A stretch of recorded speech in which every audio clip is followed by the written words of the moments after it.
प्रिय छात्रों, नमस्कार। एनसीईआरटी गणित कक्षा 10वीं में आपका स्वागत है। हम लोग प्रश्नावली 1.3 का प्रश्न क्रमांक 1 आज करेंगे, जिसमें दिया गया है सिद्ध कीजिए कि √5 एक अपरिमेय संख्या है। तो हमें प्रूव करना है कि जो करणी 5 है यह एक अपरिमेय संख्या है। तो जो हमें सिद्ध करना है हम उसका उल्टा मान लेते हैं और माना कि करणी 5 एक परिमेय संख्या है। इसे विरोधोक्ति विधि भी बोलते हैं। तो हम मान लेते हैं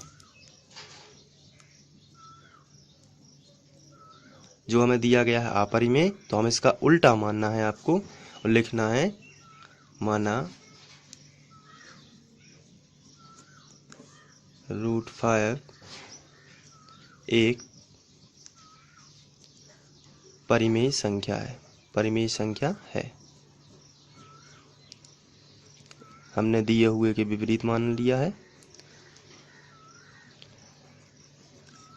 तो फिर इसके बाद आपको लिखना है परिमेय संख्या जो होती हैं वो P/Q के रूप में लिखी जाती हैं। तो आपको लिख देना है P/Q इस तरीके से। करणी 5 के बराबर P/Q लिख देना है, क्योंकि करणी 5 एक परिमेय संख्या हमने मानी हुई है, जहाँ P और Q सहअभाज्य पूर्णांक हैं और Q बराबर नहीं है 0। तो इसका मैं मतलब अभी समझा देता हूँ। सबसे पहले हम लिख लेते हैं।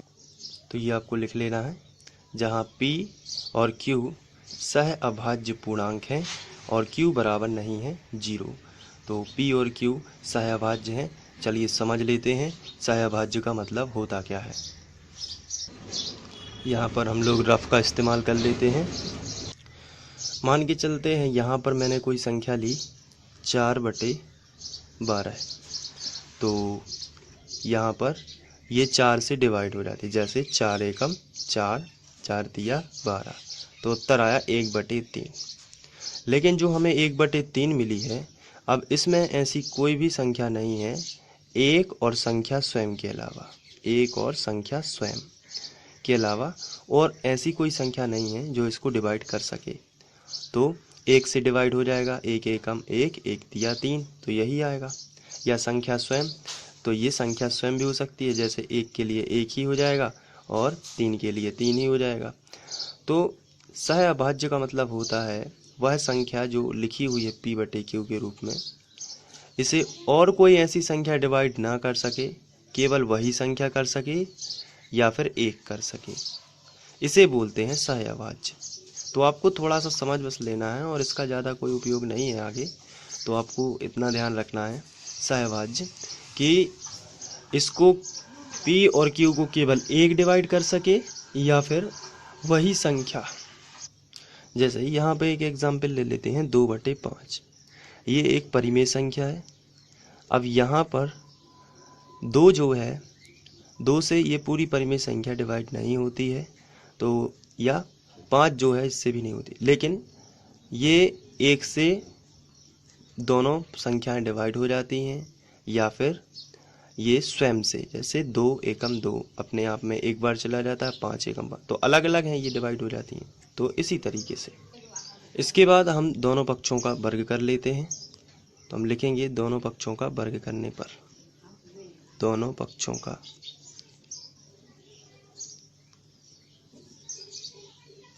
वर्ग करने पर, तो यहाँ पर हो जाएगा √5 का वर्ग और यहाँ पर हो जाएगा P/Q का वर्ग। अब यहाँ पर 5 का वर्ग, यहाँ पर 5 बाहर आ जाएगा क्योंकि रूट का वर्ग है। यहाँ पर यदि हम करणी 5 का गुणा करणी 5 में करेंगे तो 5 बाहर आ जाएगा। इसी तरीके से करणी 2 का गुणा यदि करणी 2 में करेंगे तो 2 बाहर आ जाएगा। तो समान संख्या जब भी करणी में होती है तो वह संख्या बाहर आ जाती है, ये आपको ध्यान रखना है। यहाँ पर हो जाएगा P/Q वर्ग। अब हम इसका त्रियक गुणा कर देते हैं, इसके बटे कुछ नहीं है तो 1 मान लेते हैं और Q वर्ग का गुणा हो जाएगा 5 में, तो यह आएगा 5Q वर्ग बराबर में हो जाएगा P वर्ग। यहाँ जो 5 गुणा में है ये आ जाएगा बटे में, क्योंकि गुणा वाली संख्या का पक्षांतर बटे में होता है। तो यहाँ पर हमें मिलेगा Q वर्ग बराबर P वर्ग बटे 5। अब यहाँ कोई भी संख्या का वर्ग यदि किसी दूसरी संख्या से विभाजित है तो वह संख्या भी उससे विभाजित होगी। आइए इसको समझ लेते हैं थोड़ा सा। यहाँ पर यदि 4 लिखा है, 4 का वर्ग यदि 2 से विभाजित है तो 4 भी 2 से विभाजित होगा। वर्ग यदि हटा दिया जाए तो 4 भी 2 से विभाजित होगा, ये आपको समझना है। तो इसको यहाँ पर p वर्ग यदि 5 से विभाजित है तो p भी 5 से विभाजित होगा। तो हम यहाँ पर लिख देते हैं, यहाँ p वर्ग 5 से विभाजित है, क्योंकि बटे में लिखा हुआ है। p वर्ग 5 से विभाजित है तो p भी 5 से विभाजित होगा।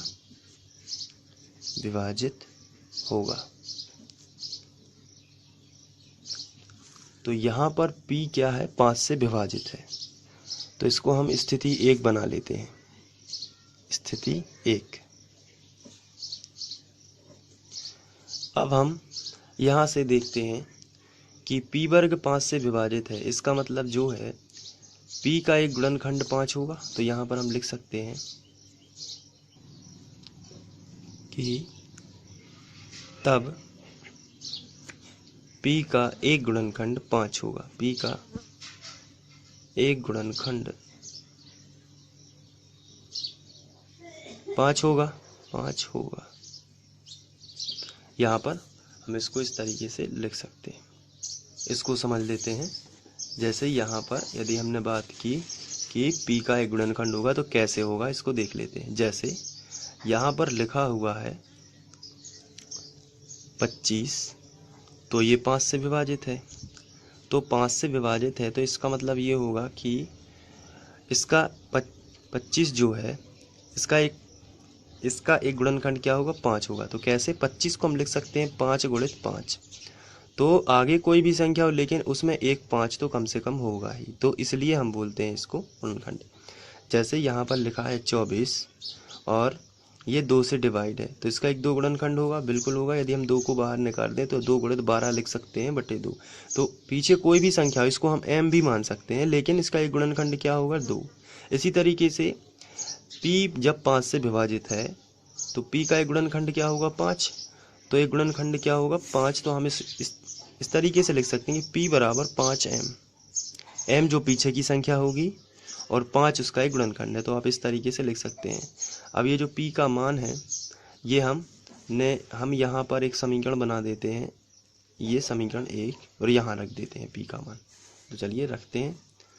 तो p का मान समीकरण 1 में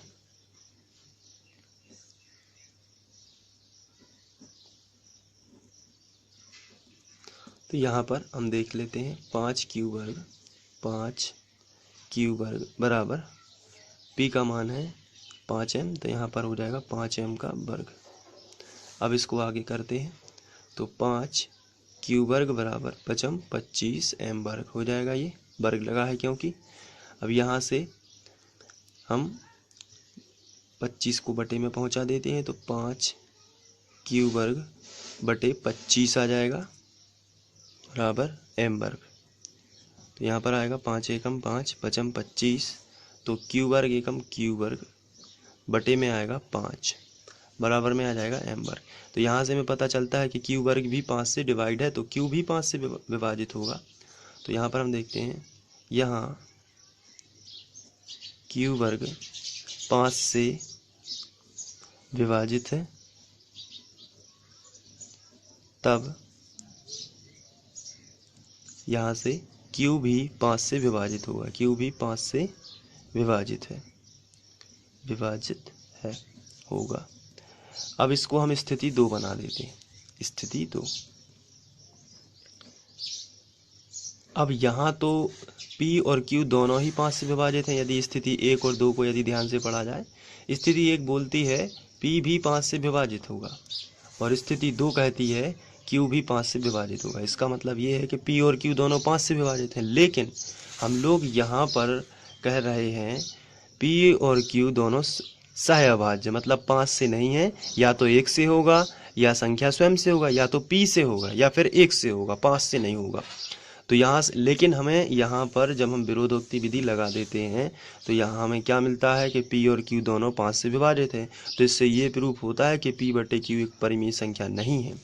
तो यहाँ से स्थिति 1 व 2 से स्पष्ट है, स्थिति 1 व 2 से स्पष्ट होता है कि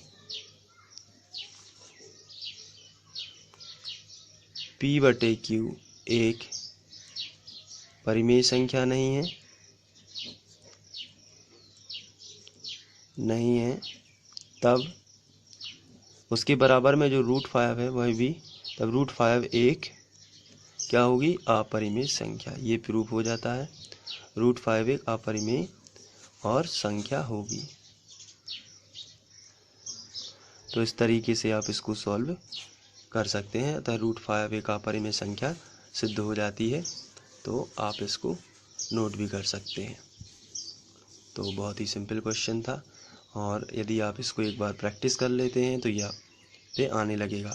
और ऐसे ही वीडियो देखने के लिए आप फ्री ऑनलाइन कोचिंग सर्च कर सकते हैं और प्ले लिस्ट में जाकर वहाँ से कक्षा 10वीं के सभी वीडियो देख सकते हैं। Thank you.